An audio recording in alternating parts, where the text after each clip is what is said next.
So at this point, I'd like to call to the podium Rob Freeman. Rob is a former Right to Life president, a longtime friend of our organization. Thanks for joining us tonight, Rob. When Rob worked for UCB Radio, he was a great encouragement and catalyst for us to get pro-life ads aired on that Christian radio station, and we continue to enjoy a good working relationship with UCB Radio. So, Rob, take it away. Thank you. All right.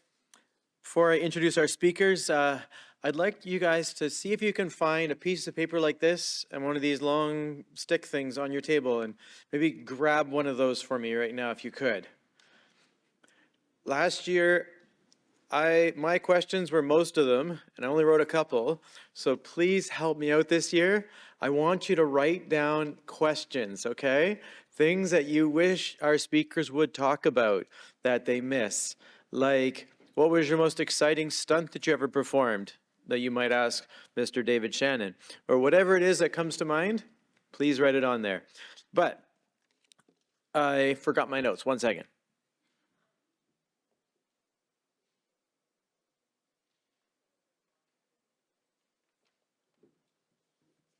So our speakers are Mr. David Shannon, right here. This guy is incredible. I was just reading a bit about him, and I was just telling him a moment ago, I'm surprised I haven't met him before, as he's a Thunder Bay guy, and he has done some spectacular things. He was a rugby star, and in the midst of that excitement, decided to take a change of career, and is now became quadriplegic, and then got a law degree, and then began to defend the rights of people with disabilities. And he traveled across the country in his motorized wheelchair. I don't know if it was that one, but it was one. Not that one. I guess the previous version.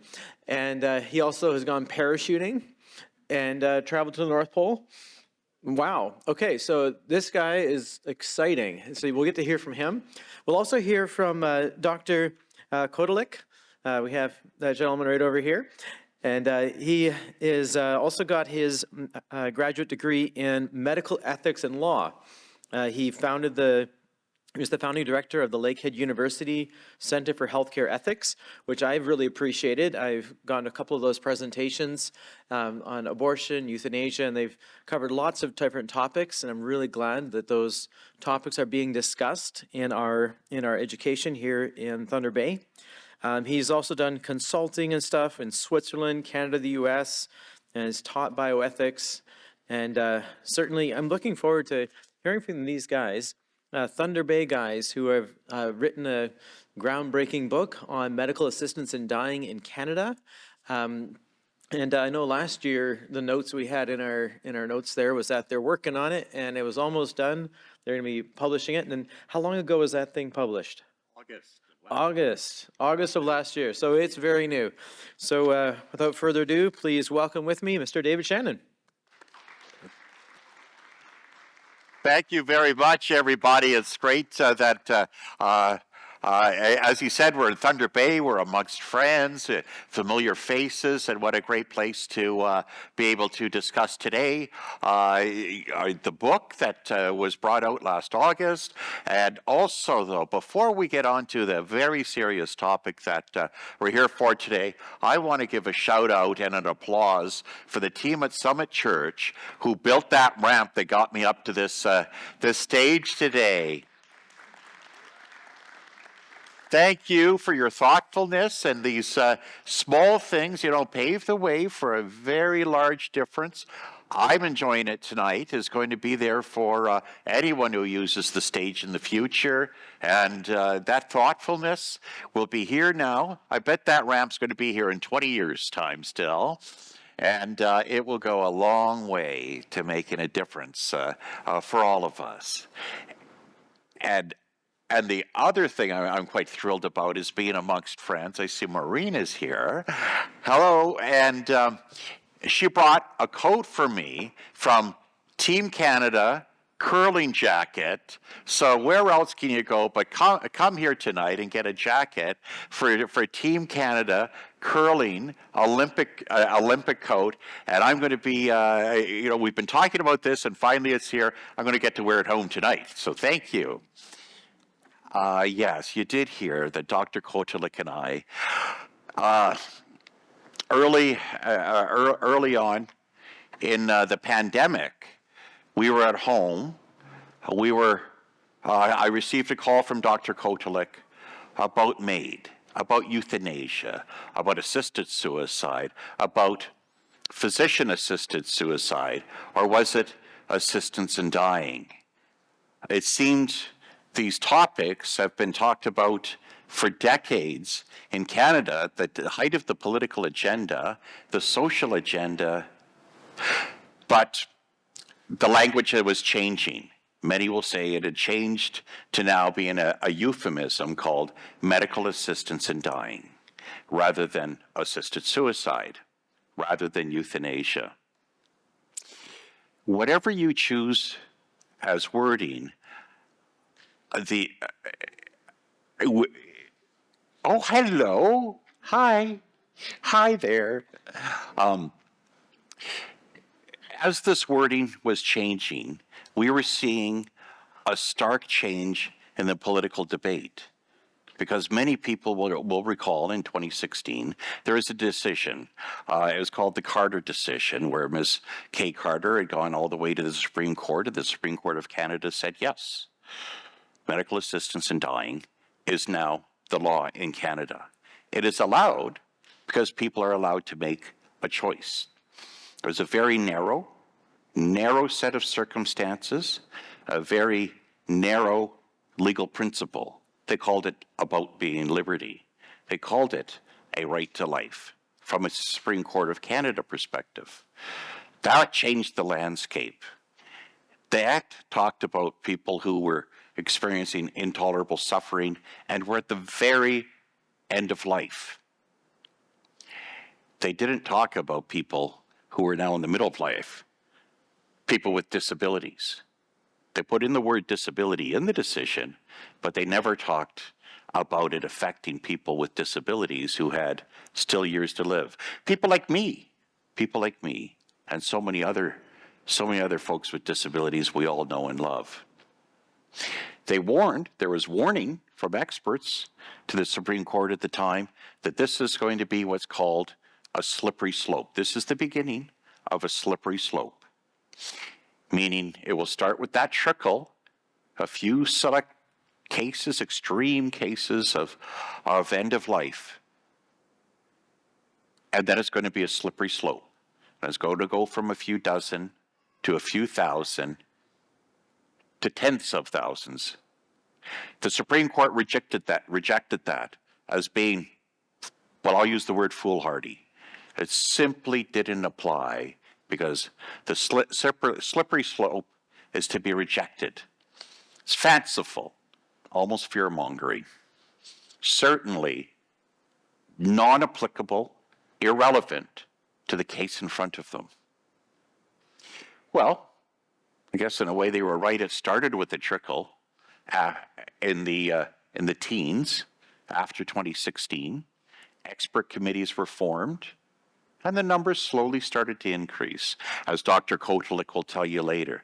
The numbers did begin to increase, marginally, I guess you might say. But after Dr. Kotalik called me, another thing was happening. Whereas the pandemic, things were closed.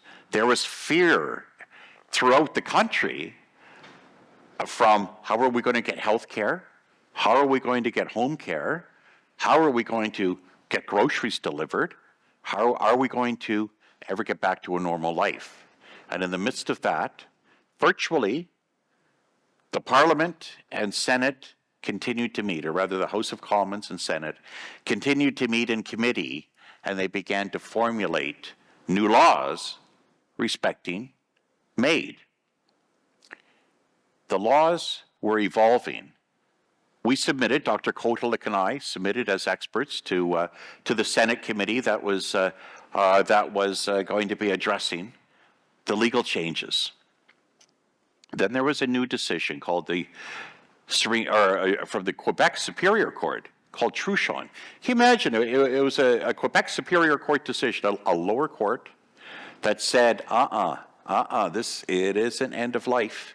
It isn't about end of life. It could be middle of life.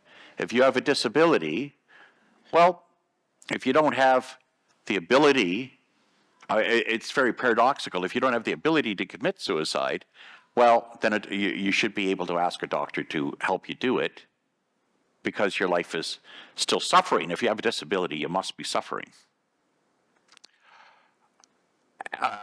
Shocking as that sounds, in many respects, that was the reasoning of the court.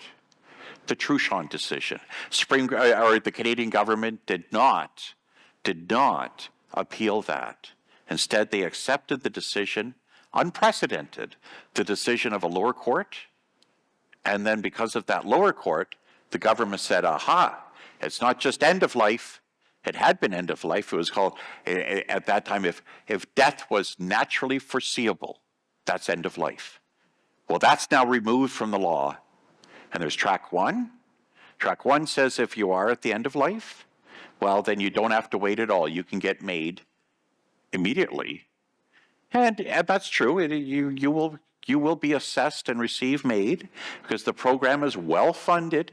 If you are at end of life, you will get it very, very quickly. Or there's track two, and that's for people with disabilities. They say you've got a breather period of a 90-day wait period, and then you can get it. All the same, though,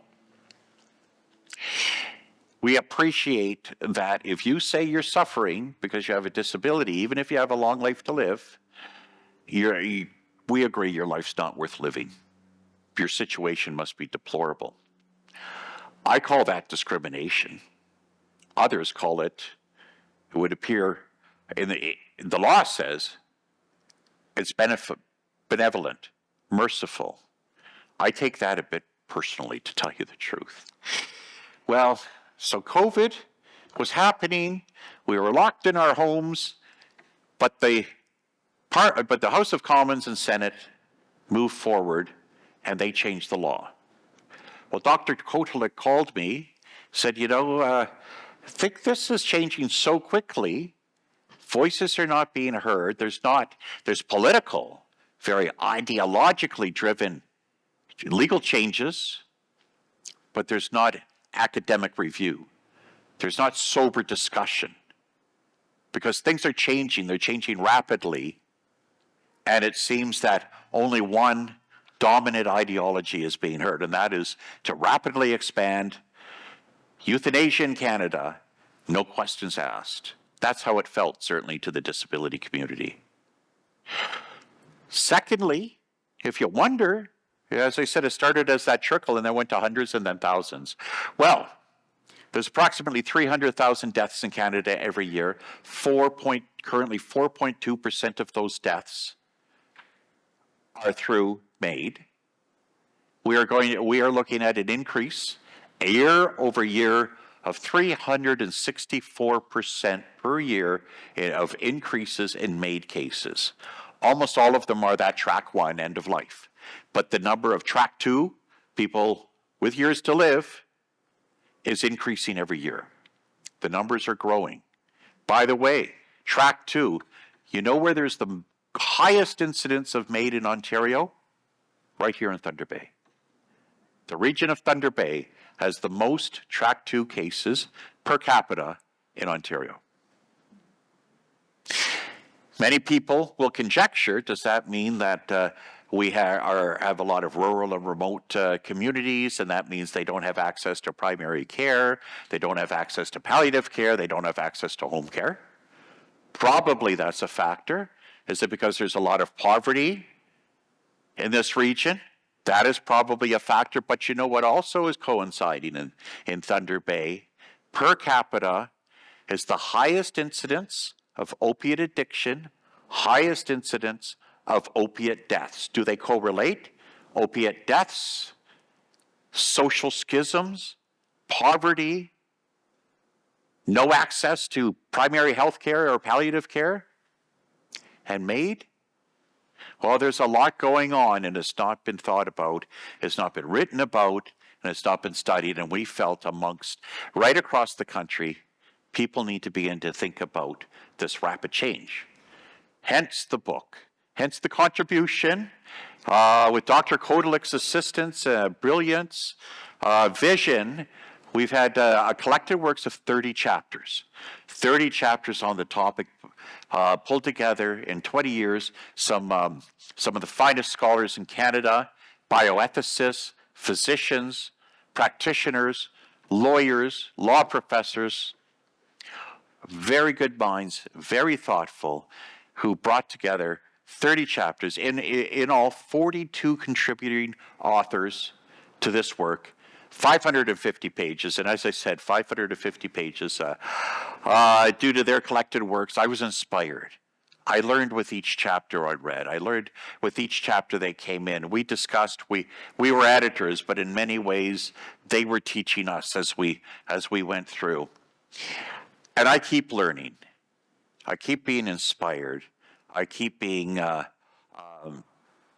possessed of an urge to learn more, engage more, and realize, even after a brand new textbook is out by Springer Publishing, that I only am beginning to realize what I don't know, let alone.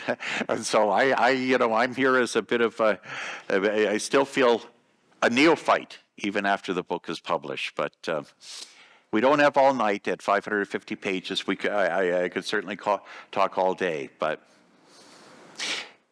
as we grow from a numbers year over year, growing at 364%, we do have to pause to ask why.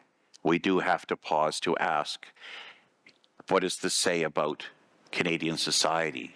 What does this say about what we believe in inclusion, what we believe in whether we wish to allow for emancipation of the dreams for everyone to live a long life, a good life, a supported life, or or is it expedient? Is it expedient? Well, I take the side of believing that something else other than just autonomous decision, sometimes made in the middle of a lot of hardship in your life. Maybe we do also have such things as, in Canada, equality. Within the disability community, experiences, I talked about access to healthcare, the social determinants of life or of health, also highest levels of unemployment, highest levels of poverty, highest levels of undereducation are all visited upon the disability community in Canada. With a disability, so many people ask, are you on CPP disability? Are you on ODSP?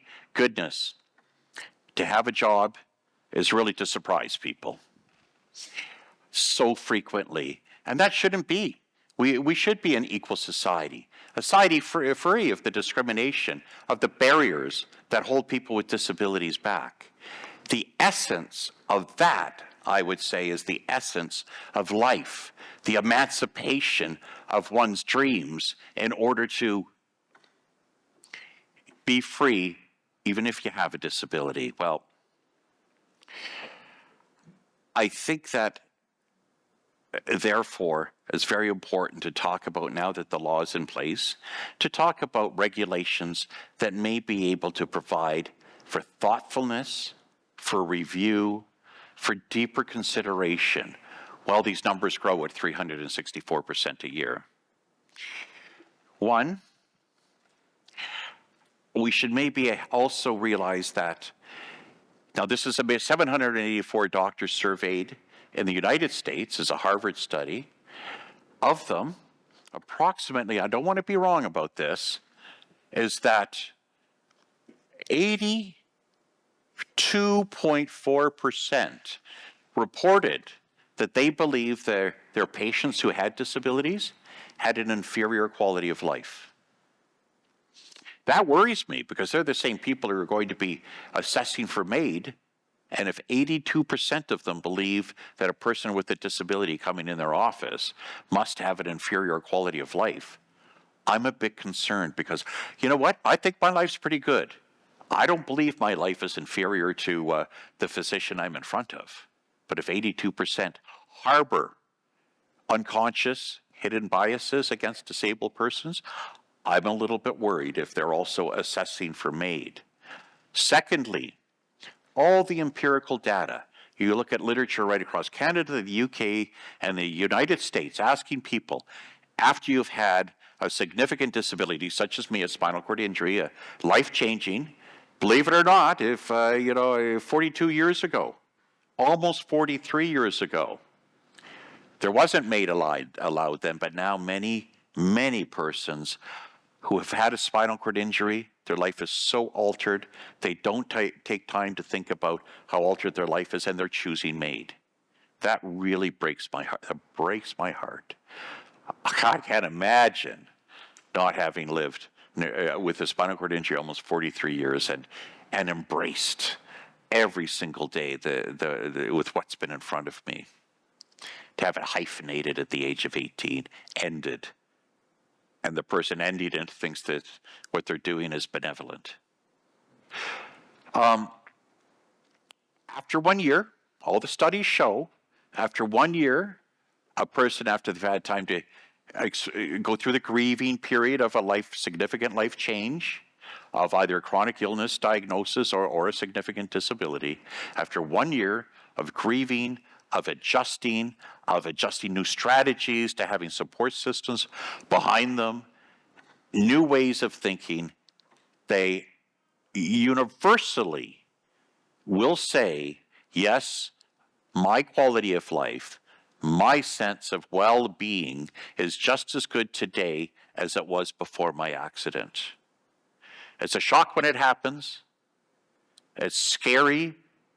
You don't know where your life is going to turn, but 1 year later, you feel differently. You feel happy again.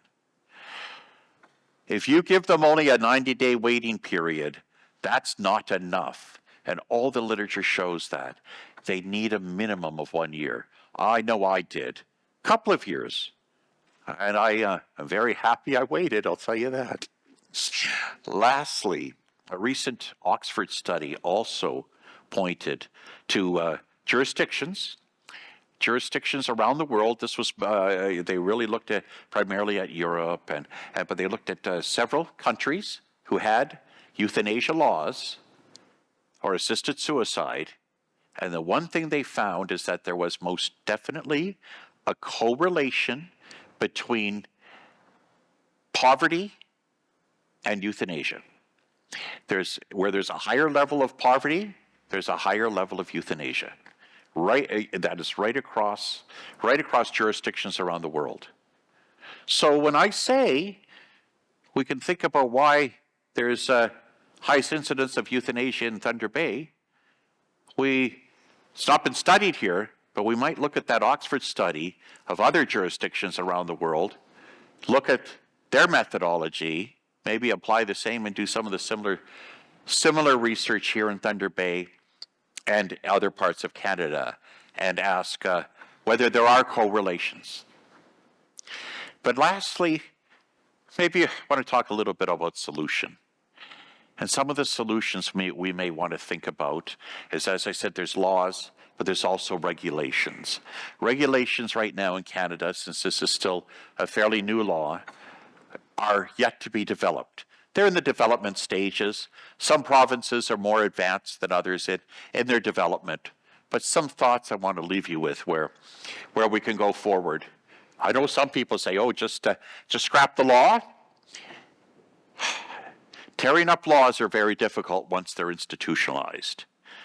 But the regulations, if they're being certainly evolving right now, I want to leave you some thoughts.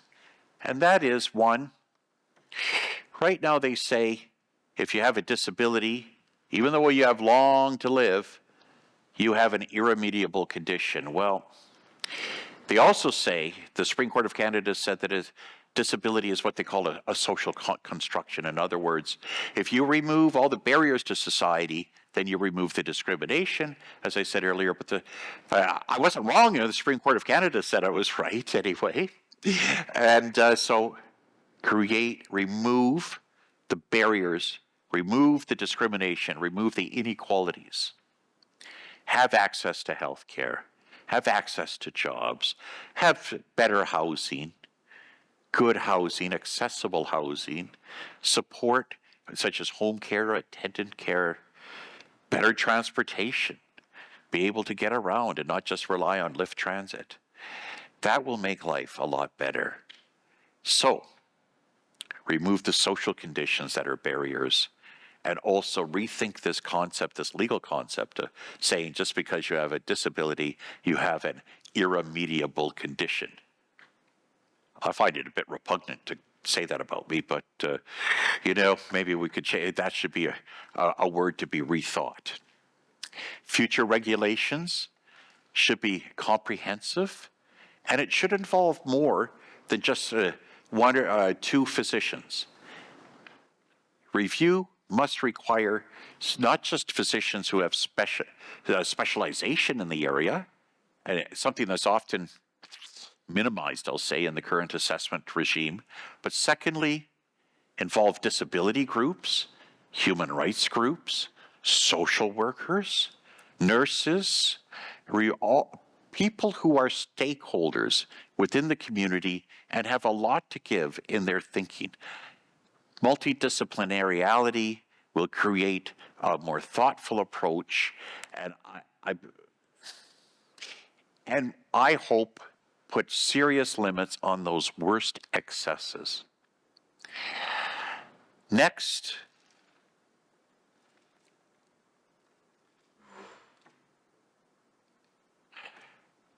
there needs to be much more profound discussion about suicide prevention. And the persons who are called upon to assess need to consider the critical reality that some persons are there with a cry for help. It's a form of suicidal ideation, that maybe their decision is in addition to a cry for help, it's a cry of desperation. And amidst that desperation, alleviates that suffering, alleviate pain, and replace it with hope.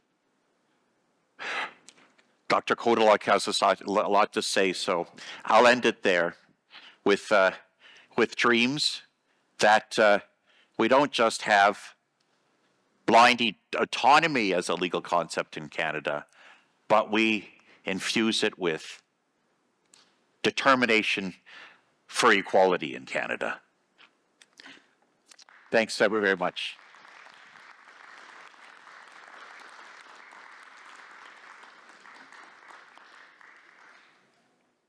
Thank you so much. Well, this is a hard act to follow, I guess. I always am that position that speaking after a lawyer who has been trained and practiced how to impress judges and juries in a court decision is not an easy thing for a physician. So I have to rely on PowerPoint, as physicians like to use, as well as the engineer and the profession. Well, lawyers and philosophers, they have that gift of oral presentation, which I cannot claim. So I am going to start with, if I discover where my clicker is. Here we go. I'm going to start with where David Shannon ended up. Okay. And draw to your attention the fact that while the people who are vulnerable because of the disabilities, a special community which has this most difficult position in the country where MAID became so prevalent as in Canada. But all of us actually can become vulnerable in any stage of our life and very quickly. So I can imagine I could develop a stroke and I will wake up in the hospital a week later and I find I cannot move my arms and legs. I cannot swallow. I have to be feeding by tube and I have difficulties to speak. So second week goes by, third week goes by, and then someone shows up. Well, you know, we have been trying to get you better, but you're not going to get better. You're just going to be like that. Well, you know, I wanted to inform you that we have that MAID program, and you would be very eligible for that. So I'm certainly not suggesting to you it's your decision, but, you know, think it over, think it over. And a person appears a week later, and then again. Well, at that point, I will be probably very miserable for my general situation, and I may say, well, maybe he's right. Maybe that's what I should do. So, you know, there is that lure of death in our society. We have been now sufficiently soaked in that atmosphere of death as something which is called on to relieve the suffering. That I think we may be under the temptation, actually, to react to a difficult situation in life in this way. But that could be also just even a mental event, just a mental anguish which people have after they receive bad news about cancer diagnosis or after death of a family member. You know, at this moment, people feel generally so desperate that they would not wish to live. And if there will be someone around who is going to offer them MAID at that point, well, there will be probably some takers. We know that maybe some 2/3 of the cancer patients who are told that you have progressive cancer, they think about their life may not be worth of living. But a month or two after the plan of treatment is developed and after they start to getting back to the normal life, they actually started to think about a long-term future for themselves again. I would not be thinking about that. So the timing is so important. So it is not just people who have established disability, but all of us who may suddenly become disabled as a result of a disease or injury are at risk. Now, I wanted to get quickly through that topic of euthanasia. That's what the program is. Medical assistance in dying in Canada is essentially voluntary euthanasia, because even if the assisted suicide is technically permitted, virtually no physician are providing it or advising the patient. So we have like 95, 98% of the cases are euthanasia, direct injection of lethal substances. So if we look at that whole issues of euthanasia in Canada, you may encounter many, many problems. And as you heard about the extent of the book we were able to produce, it's a very complex topic. And I'm just going to bring to your attention a few points which to some extent will expand on what David Shannon already said. So one is the number. One of the most remarkable things is that we have had such a rapid increase in number of MAID cases in Canada, which was never encountered by any other country which introduced euthanasia. why it happened. There are various speculation about it, but we cannot be entirely certain. But one of the things, for example, is that about 8 to 9 out of 10 people who apply for it are also approved for it. And because of the other issues about the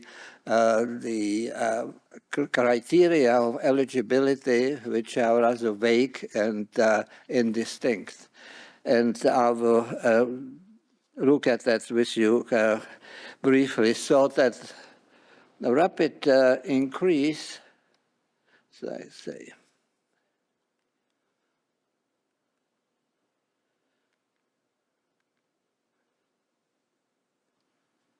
so on my previous slide, yeah, on this slide you see that what happens in Canada over the 6.5 years of made law in faction, and that's what David Shannon referred to. So you see that's curve which now is going to grow again by this year, and the last figure here is for 2022, because 2023 figures will not be available until later this year, perhaps September or October. It takes a long time to Health Canada to figure out how many deaths took place. But so we have now 50,000 deaths, and we will probably have by the end of this year something like 65,000 deaths. So that increase is something which, as I said, is very unusual. And so I am going to bring to your attention a couple of other problems with the MAID program. One is the fact that criteria for eligibility for MAID are not well defined. They're not well defined, and they are ambiguous. So, in fact, it's very subjective decision. So, the two physicians or two nurse practitioners or one of one are needed to assess the patient, and if they decide, these two people, that patient is eligible, that's it, that proceeds. That, of course, includes a step in which the consent is sought, but it is basically a medical legal process in which physicians work through a checklist, and they have to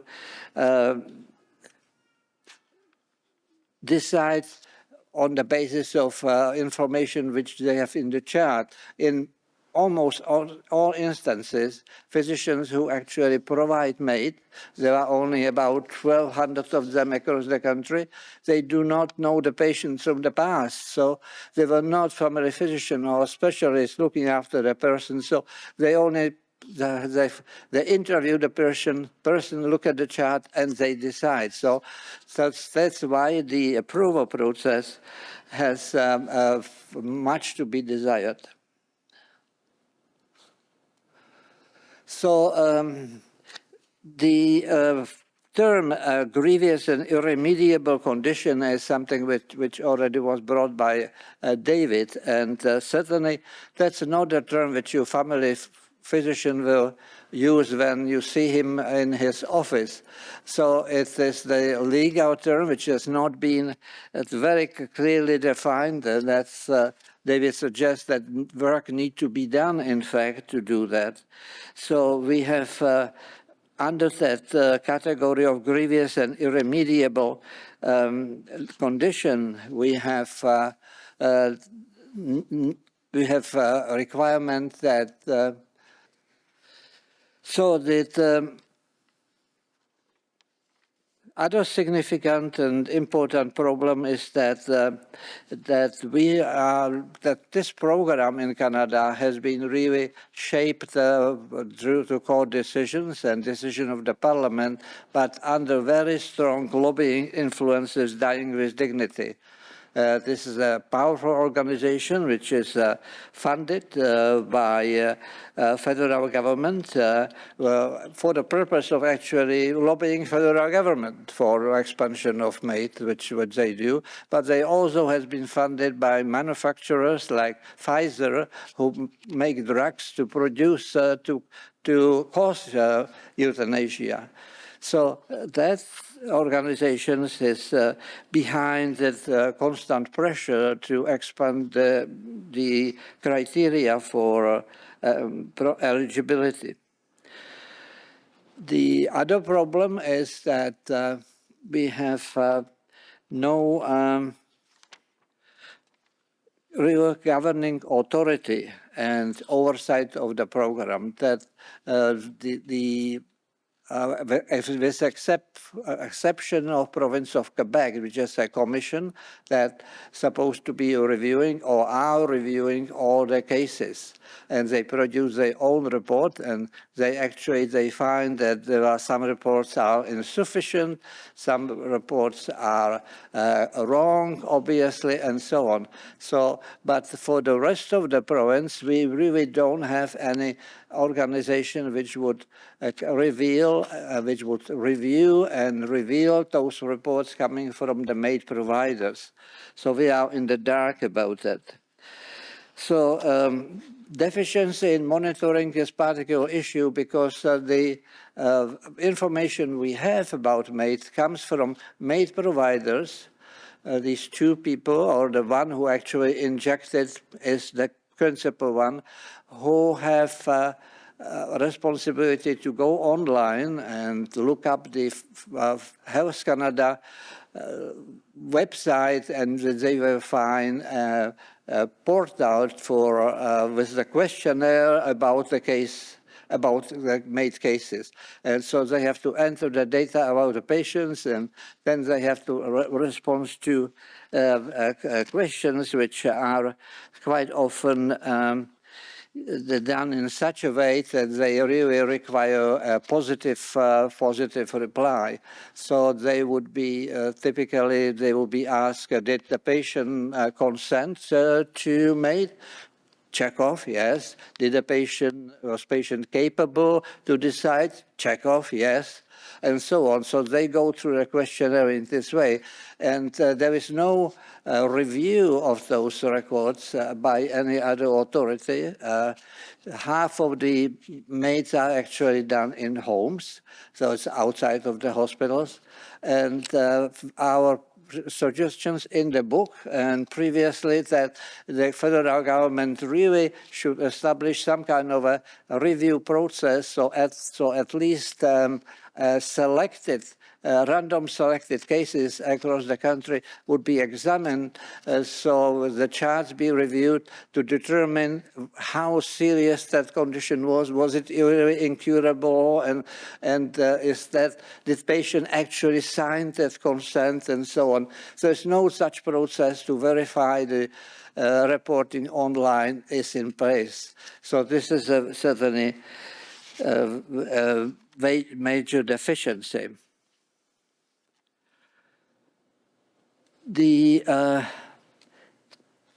issue of insufficient time for reflection was already also mentioned by David, but he referred particularly to 90 days, which is required between signing the request and injection for people whose death is not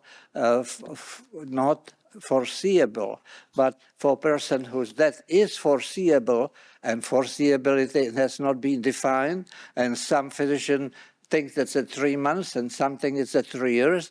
But if the patient that is foreseeable, like patient has an ongoing cancer or some disease, neurological disease and so on, which is incurable. So in those situations, the injection may follow immediately. So if so, patient may sign the request in the morning and may be that in the evening, may receive, if the physician providing maid is available and if the pharmacist can deliver the drugs to the room and the nurse will come and start the IV, then maid provider can inject the patient and that would be the end of it.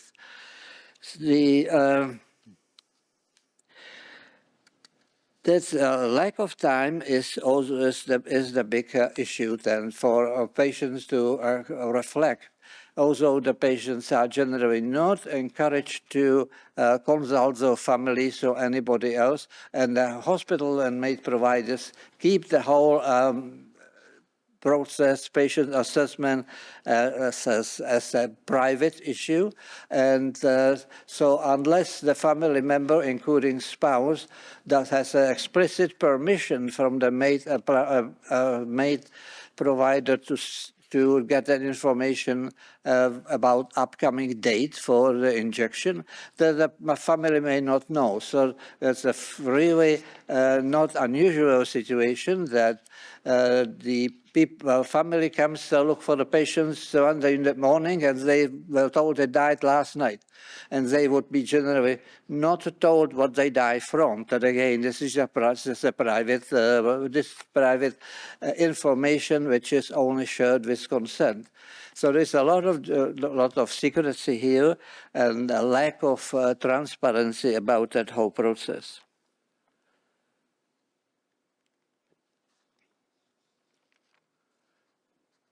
Now, perhaps the most serious issue, however, among all those problems is the one on the next point on my slides, is that the suffering is not identified in any way in the law, and physicians are encouraged not to make any judgment about the suffering. So whether or not patient demonstrates any way of suffering doesn't matter. If the patient said, I suffer, so that's taken down for granted that he met a legal requirement to be eligible for MAID. And the growing evidence is that more and more patients who receive MAID actually, they receive it because of the economic issues, like lack of accommodation, insufficient income, or because of the social issues, like 35% of Canadians asked for MAID because they did not want it to be burdened to their families. And then existential issues like lack of meaning in life. So these social, economic, and existential issues are not something which should be really solved by medical intervention by putting patients to death. There should be other way how that could be addressed.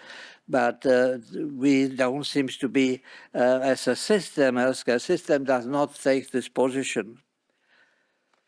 Now, I just yesterday actually there was announcement was made about disability tax credit. So the government approved maximum annual benefits of tax credit of $2,400 a year, but the critiques of this decision immediately noted that this will be applicable to only about half of the estimated 1.2 million of Canadian disabilities. And for others, there is still no relief. So the person who was on the committee making that decision resigned from the committee because of his voice was not respected, and he felt that this step taken was insufficient. Now, here on that graph I have there is taken from the federal government report, which reviews the causes of suffering. And you see that how it came about is that, again, a physician online had to open a form which allowed him to make a checkpoint to any of those about 12 categories which were provided for him. and a physician has to do it on the basis of what he remembers. He has 30 days to do it. So if he remember something of the patients, or if he wants to take the charts out, but there is this is very inaccurate way probably to collect the information. But even so, it is really visible here that lots of issues are, or most of the issues actually are not type of health problem which were identified as necessary for introduction of MAID. So the people actually, there is a category about pain, but this is a fear of pain or expectation of pain, or there is a category about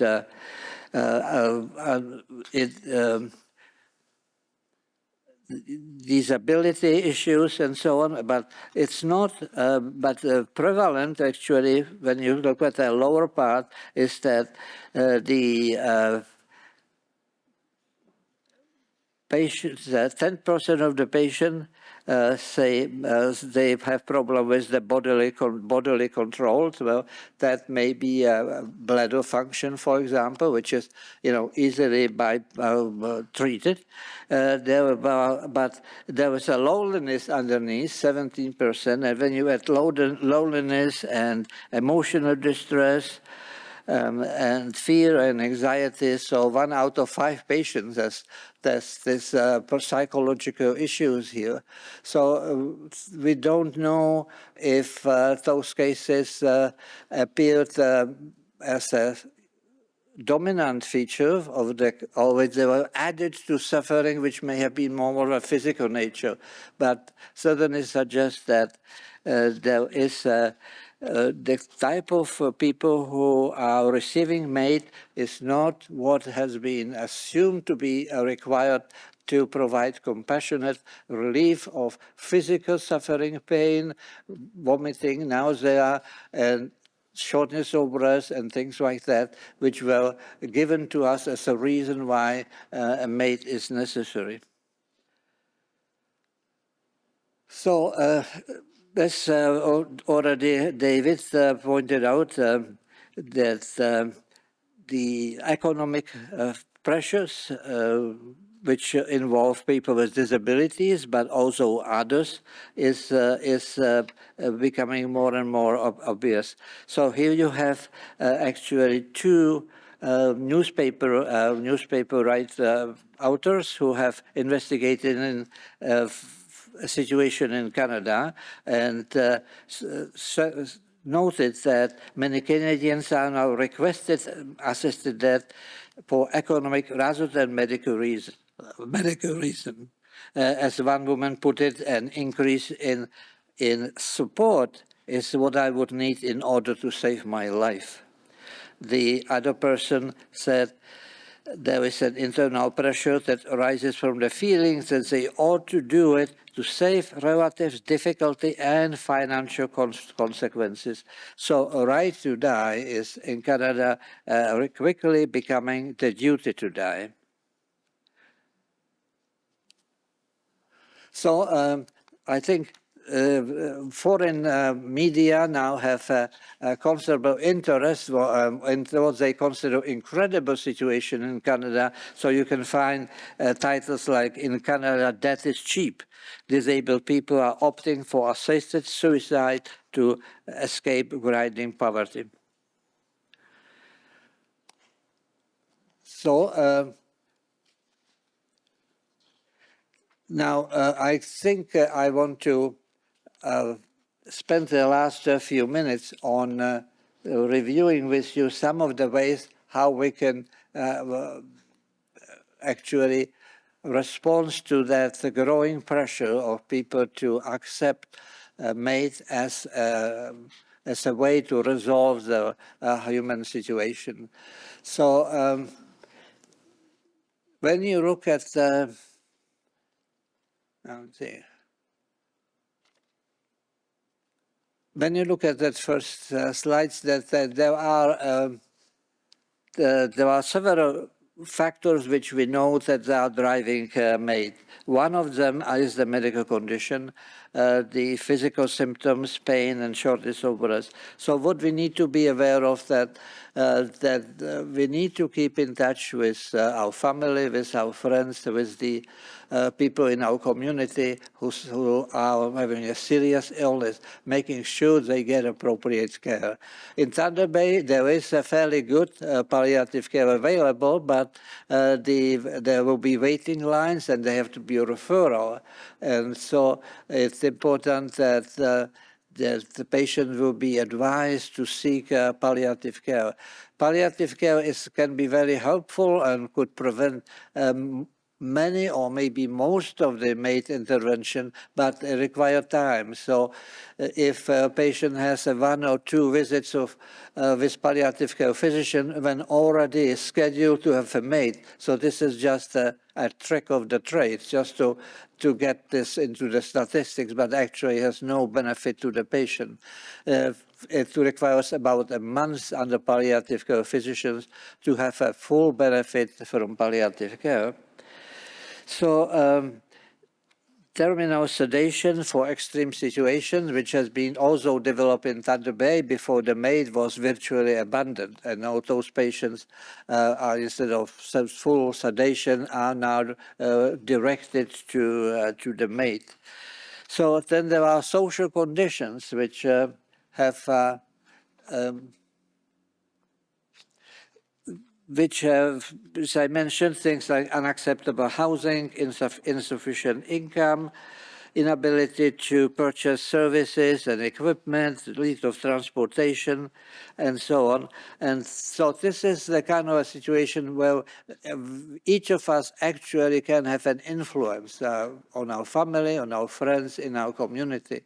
We just have to be in touch with the people who are suffering, or they may be reaching the stage of the illness where they have increasing number of problems, and we have to be prepared to offer them to the help in that area. Because if we don't, they become isolated, and they become depressed and despair, and that will make them perfect candidates for MAID. And then, of course, there are spiritual conditions. A loss of meaning of life has not been properly explored in Canada, but seems to be a very strong motivating factors from which we know from sort of occasional encounters with the people. So there are other things which could be done on a community level, and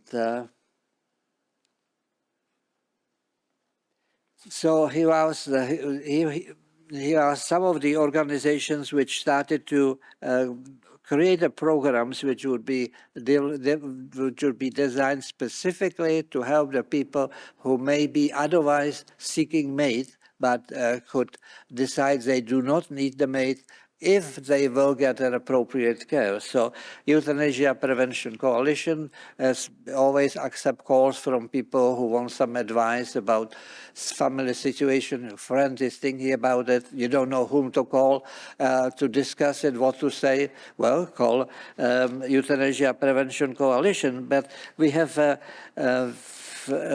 also Delta Hospice Society in British Columbia, as Guardian Angel program is aiming to do the same thing, training volunteers to be able to be available to assist people in the psychological and social issues who now normally would be coming for MAID. And in Ontario, I just started in London, Ontario, as kind of under support of Euthanasia Prevention Coalition. We have the Compassionate Community Care. CCC organized a number of online training programs which are available to anyone across the country. But if there is a local interest and enough people will come together, they will come and do a training program right here. So this is teaching people to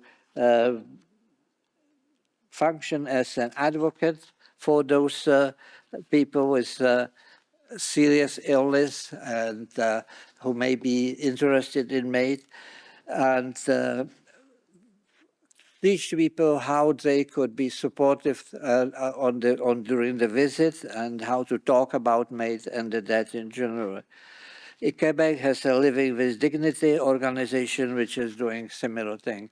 So I think seems to me that like the Gabriel program, which is such a wonderful thing being started here, we could have another group which get together periodically to support each other while you're doing some intervention at the community level, with your families and friends and neighborhoods. So here you have the statement which appeared in an English English magazine. Assisted dying is often sold as a compassionate, civilized alternative to suffering at the end of life.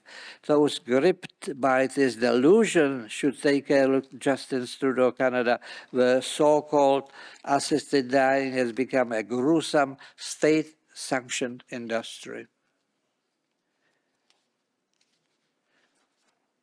So on what the future is promising to us? Well, there are strong forces still pushing for expansion, for further expansion of eligibility for MAID. So I'm quoting here an important jurist and ethicist in Quebec, who is member of the committee at the end-of-life care, which is overseeing those MAID cases which were provided in Quebec, who believes that we have to be aiming for death regardless of person's conditions. So basically, death on demand. So that's the ultimate level of where the euthanasia lobby is aiming, and I wish you to be aware that while we cannot have expectations or that delete or negate or replace the whole MAID program instantly by, for example, change of government, we may have to need to work to develop blocks and quality assessments and provide some reason why further expansion of MAID should not be proceed. Now, Judy Wilson-Raybould, as Minister of Justice in 2016, when she introduced the first legislation to legalize assisted dying, said that we recognize that medical assisted dying will cause fundamental changes in our medical culture and our society. I think these were very wise words. And unfortunately, we don't have any systematic research or and data which are available of offices, federal governments, and some provincial offices are not really available for analysis. So we know actually not enough about that, but the risk is that these fundamental changes will be all negative, and they may include a decrease of respect for life for people with disabilities and everyone else. So thank you for your attention. I have tried to give you a quick review of our 550 pages in 15 minutes. But if you have any questions, David and I would be happy to try to reply to those.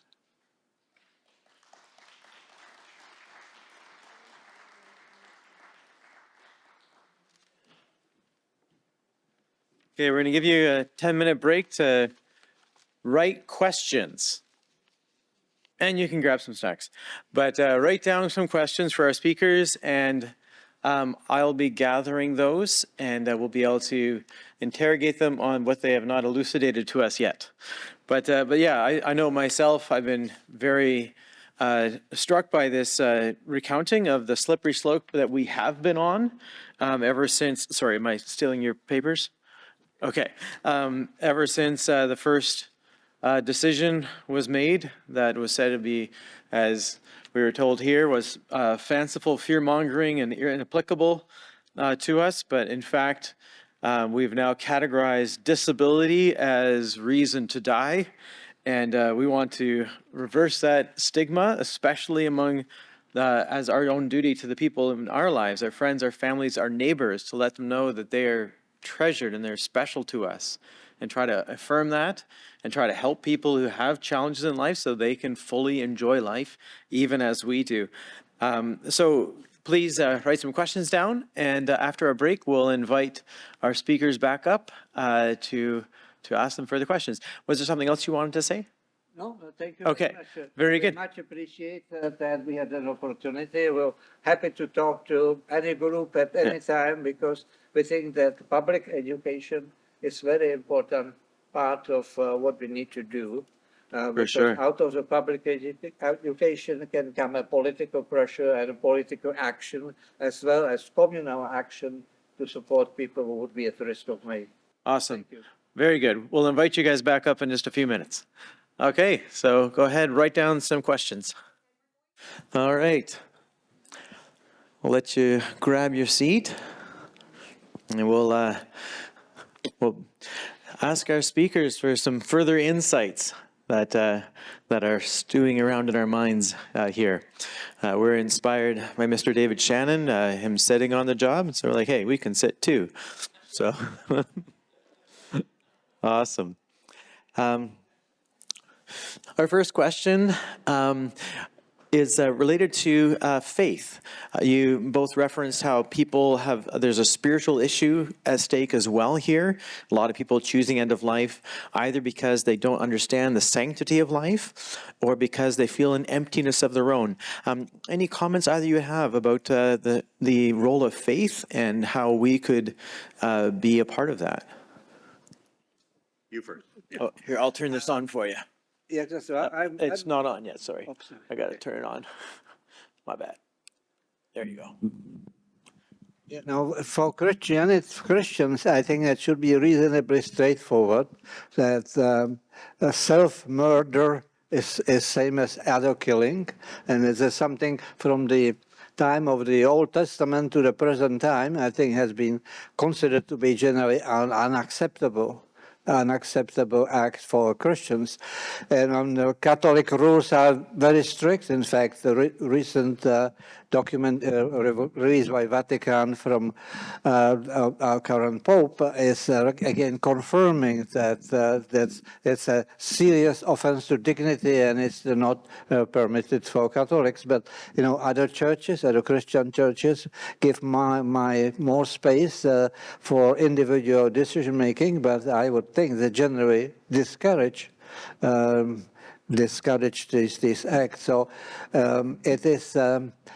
it's perhaps the most important part. I think religious faith would be that religious faith should provide people with a meaning in life. And it's that meaning in life which people lose, which is quite often not just a physical suffering or even expectation of death in a reasonable short future that actually lead them to finish this off, because they feel totally useless and disposable themselves, and which the people around them showed them, including the physician. The physician tells them, I'm coming to assess you for mate. So the physician tells them, I don't care if you would have mate or not, but I'll just check off on that on the questionnaire. So the people quite often in healthcare are now faced with the staff and the professionals who are open to support or no support. If you want to die, we'll see if you are eligible, and that's it. So it's your choice. So at that, I think that I would think faith is not a perfect guarantee that people would be sort of a mate-proof, but I would think that certainly should be very helpful, particularly if people are serious about the faith commitment. Yeah, so faith should be an Well, inspiration. I think I'm on still. I think yeah. And additionally, I agree fully with everything you've just said here. The only other thing I would add is the importance of when finding that sense of spiritual self, and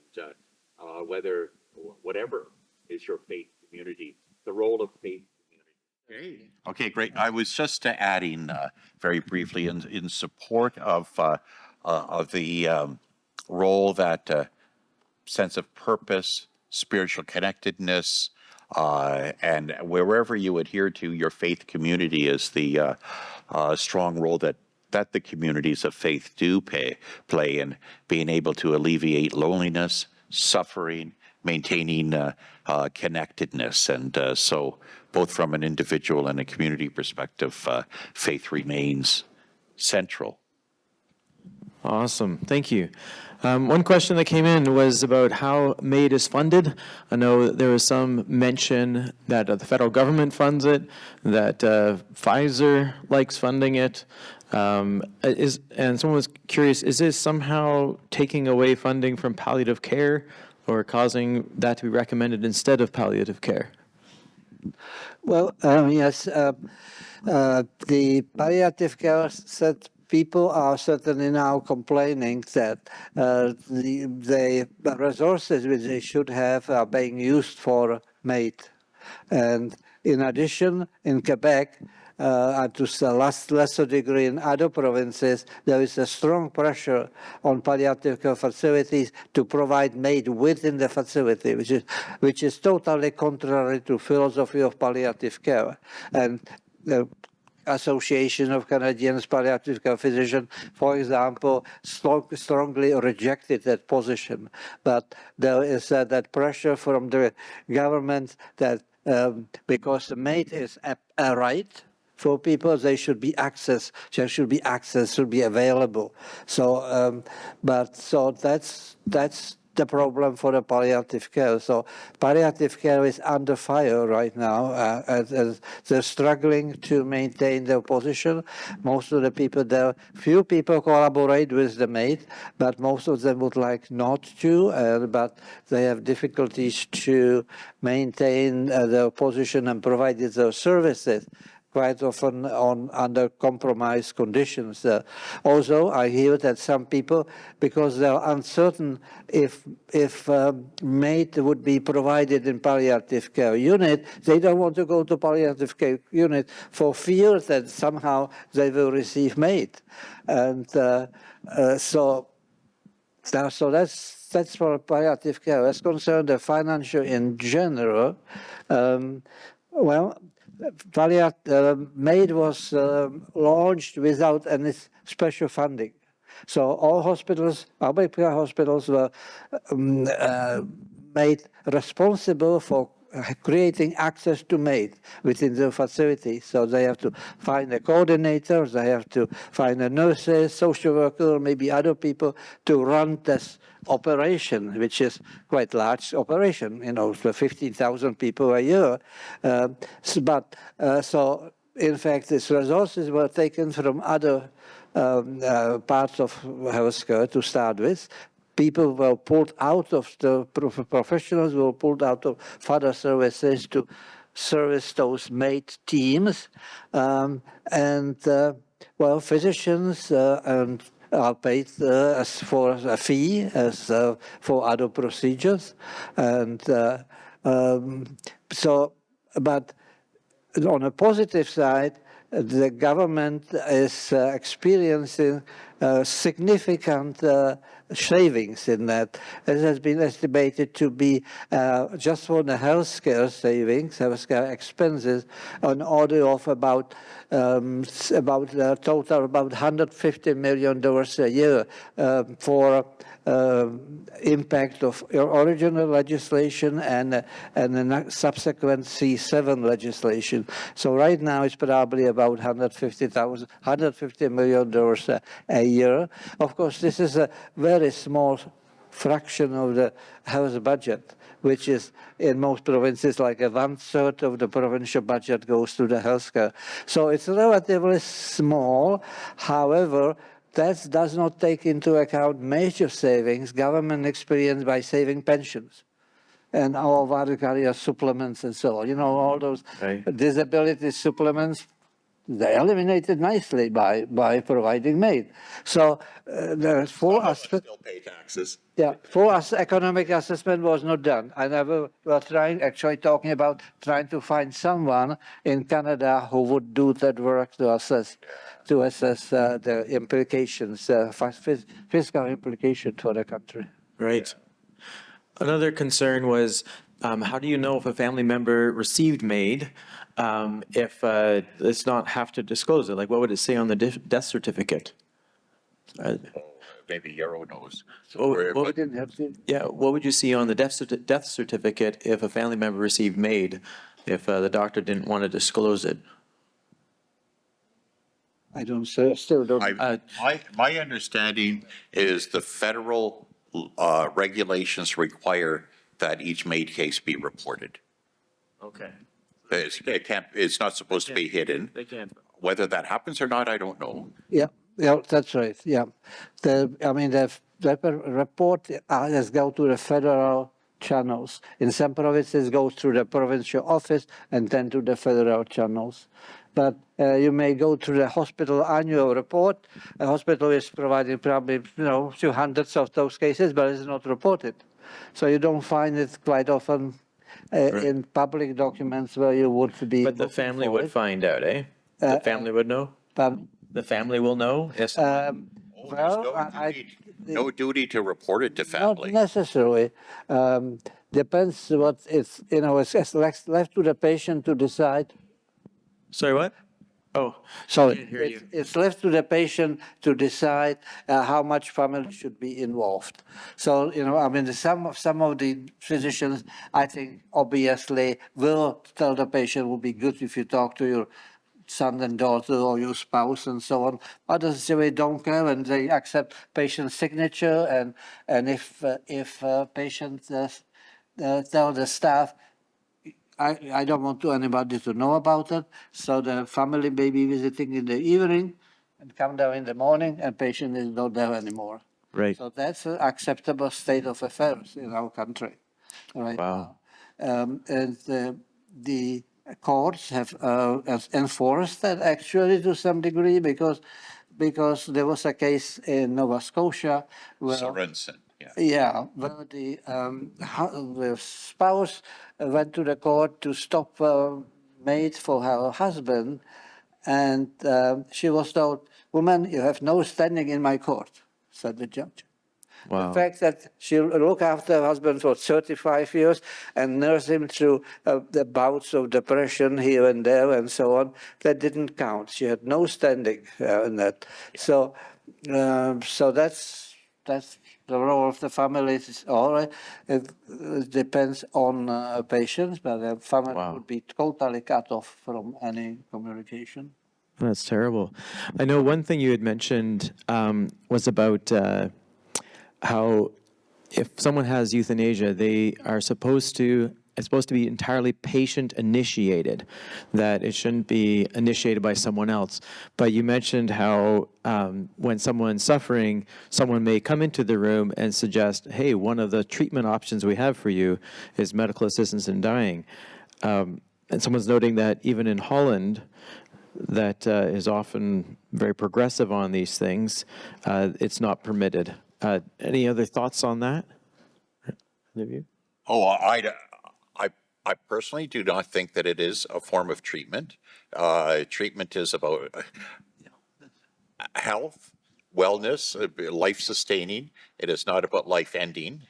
So it does not meet the definition. Yarrow would know better as a physician and a medical professor. But secondly, what cannot be discounted is the profound and subtle pressure that one who is in a highly vulnerable position as patient or a person with disability finds themselves when something that might appear like a subtle suggestion, such as a form of treatment, is embraced as a very serious and overt suggestion as opposed to or recommendations. So there is a blurred line that is all too frequently, it's invisible, insidious, but very real. Yeah. It was one of those, I think it was Center for Bioethics presentations from someone at our local hospital about euthanasia that defined medical assistance in dying as a service or as a treatment. And I was thinking, wow, ever since it first came out that it was a service or treatment, that started it for, as they said, this service expanding to these other groups. And it's like, well, that's inevitable then in Canada, that the service would keep expanding.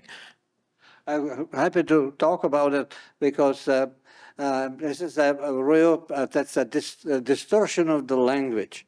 The MAID cannot be treatment because it does not treat any condition. And in fact, so far, after 7 years of existence, nobody said the MAID indicated for something, for some particular condition or disability or something. So the MAID is presented as a personal choice of an autonomous person. But then healthcare system like to put it in the spectrum of the healthcare intervention, and in the hospital the same people who take care of the patient. So there is a very gray area. The counseling someone to take MAID is still a criminal offense. Counseling is a criminal offense. That part was not removed from criminal code. However, information for a patient about MAID is not. So,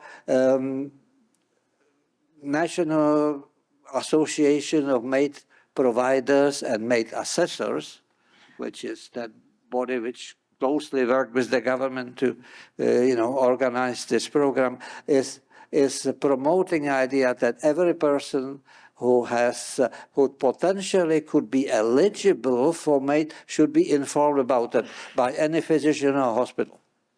Most physicians would say, no, that's nonsense. Most analysts or theorists would say that's unacceptable because the physicians are in privileged position and something which they may provide as information will be seen as a suggestion, something to do. So, Well, let's thank our presenters one more time for giving us insights. And please feel free to chat with them afterward. Any other questions you have? Is MAID paid for by OHIP? Yes. Okay. Oh, I know I've been asked to wrap up our discussion, but so please feel free to chat with our speakers. And Debbie, you want to think? if anybody would like the slides which I used today, and I apologize, actually it was so confusing presentation because I took wrong glasses. I cannot read my slides and I cannot read my notes well either. So. Wonderful. So, but anyway, slides could be available to you if you contact the Right to Life, and I'll make sure that you receive them. Wonderful. Thank you so much. On behalf of the Right to Life Association and all those attending here, we thank both of you so much for coming out. It's been such a treat, especially, as was mentioned, to listen to both of you who are local celebrities, actually. And we thank you so much for the efforts you've put in putting that book together.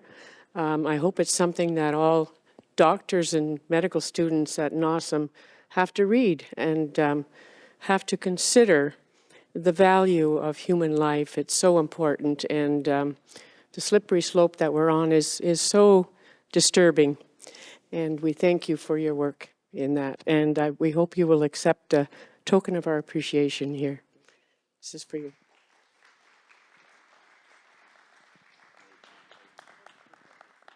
One last thought to take home.